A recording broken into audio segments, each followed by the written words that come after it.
Hello दोस्तों, स्वागत है आपका हमारे यूट्यूब चैनल आईएएस फर्स्ट पर। दोस्तों, जैसा कि आप जानते हैं, 26 अप्रैल 2026 को एमपीपीएससी की प्रारंभिक परीक्षा यानी प्रीलिम्स संपन्न हो चुकी है। परीक्षा के बाद हर अभ्यर्थी के मन में दो ही सवाल हैं कि पेपर कैसा गया है या फिर कट ऑफ क्या जा सकता है। आज के इस वीडियो में हम गहराई से विश्लेषण करेंगे कि इस साल पेपर का स्तर क्या था, किन विषयों का दबदबा रहा और विभिन्न श्रेणियों के लिए एक सुरक्षित स्कोर यानी सेफ स्कोर क्या हो सकता है।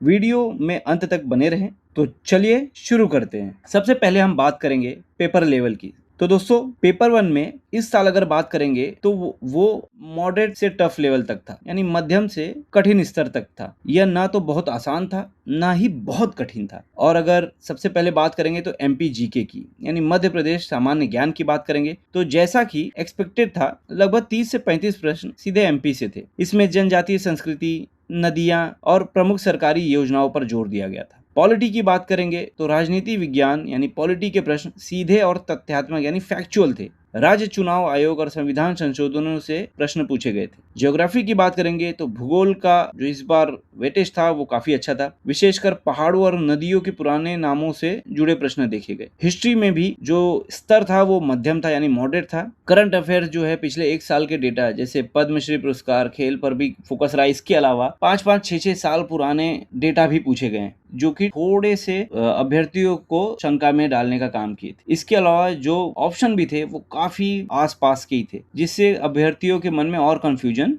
जागा। तो दोस्तों, इसके अलावा अगर इकोनॉमी की बात करेंगे, इकोनॉमी का सेक्शन भी मॉडरेट लेवल का ही था। तो अब क्या प्रभावित कर सकता है गेम चेंजर? देखो, सबसे पहले तो यही है कि फर्स्ट टाइम नेगेटिव मार्किंग आई, तो अब आपके जो कट ऑफ है उसको प्रभावित क्या क्या कर सकता है उसकी भी हम चर्चा कर लेते हैं। तो सबसे पहले नंबर ऑफ वैकेंसी। देखिए, वैकेंसी 155 के अराउंड है, बहुत ज्यादा नहीं है। तो ये 2025 के वैकेंसी के बराबर ही है लगभग। फैक्चुअल क्वेश्चंस आए थे पेपर में, सीधे प्रश्न अधिक होने से स्कोर अक्सर देखिए ऊपर जाता है। दूसरा, नेगेटिव मार्किंग। तो पहली बार नेगेटिव मार्किंग का कंसेप्ट आया। इसके अलावा जो एक क्वेश्चन पहले 2 मार्क्स का था अब 3 मार्क्स का हो गया, नेगेटिव मार्किंग 1 मार्क्स का है। तो पहले जो बच्चे 100 में से 100 क्वेश्चन अटेम्प्ट करते थे, अब वो बच्चे, जहां तक मैंने पता किया है, वही बच्चे अब 85 टू 95 अटेम्प्ट किए। तो यहीं पर क्वेश्चन कम हो जाता है और जो तुक्केबाजी थी उस पर रोक लगी है, उस पर रोक लगी है। तो जो कट ऑफ 80 तक जाता था, 75 के ऊपर जाता था, वो कट ऑफ अब देखिए जाहिर सी बात है नीचे आएगा। अगर हम अनुमान की बात करें, सपोज आपने 90 क्वेश्चन अटेम्प्ट किए हैं और इस 90 क्वेश्चन में आपके 70 क्वेश्चन देखिए राइट है और 70 क्वेश्चन का मतलब 20 क्वेश्चन रॉन्ग हो गए आपके। अब देखिए, ये जो 70 है, 70 क्वेश्चन में अगर ये 20 क्वेश्चन हो गए तो आपका जो एक्चुअल जो क्वेश्चन कितने हो जाएंगे फिर? तो 20 का मतलब समझ लीजिए 1/3 देखिए निगेटिव होता है तो 7 क्वेश्चन मान के चलिए, तो इसका मतलब 63 क्वेश्चन।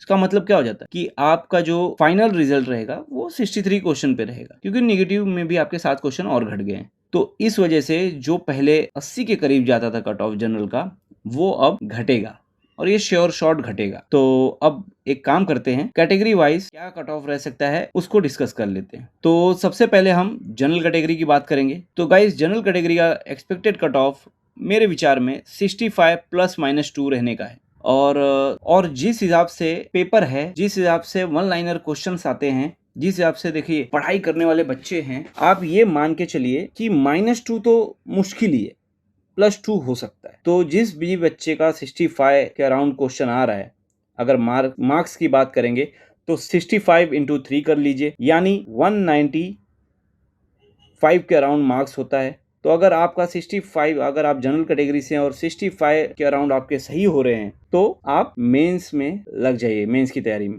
ओबीसी की बात करेंगे तो ओबीसी का 64 ±2, ईडब्ल्यूएस का 63 ±2, एससी कैटेगरी का 60 ±2 और एसटी कैटेगरी का 58 ±2। तो गाइस, अगर ऑन एवरेज बात किया जाए, अगर आपके 60 प्लस मार्क्स आ रहे हैं तो आप मेंस में लग जाइए। देखिए, अभी आप बोलोगे कि अरे अभी तो 65 बोला था। नहीं, मैं अगर 60 भी बोल रहा हूँ तो देखो, अगर आप मेंस की तैयारी में लगेंगे तो इसका मतलब ये नहीं कि आपका कोई लॉस है। अगर इस बार नहीं भी हो पाया, चलो 1 मार्क्स से नहीं हो पाया, 2 मार्क्स से नहीं हो पाया, तो भी ये जो तैयारी है ये आपको फ्यूचर के लिए काम ही आने वाली है, आपको अगले प्री के लिए, अगले मेंस के लिए काम आने वाली है। तो आप लोग बेशक तैयारी में लग जाइए। दोस्तों, यह था हमारा विश्लेषण। आपका स्कोर क्या बन रहा है हमें कमेंट सेक्शन में ज़रूर बताएं। यदि आप बॉर्डर लाइन पर भी हैं तो निराश बिल्कुल ना हो, क्योंकि एमपीपीएससी में अक्सर 2-3 प्रश्नों के उत्तर में बदलाव होता ही है। दोस्तों, अगर आपको ये वीडियो पसंद आया हो तो लाइक कर दीजिए। हाँ, सब्सक्राइब करना बिल्कुल मत भूलिए। Thank you. जय हिंद, जय भारत।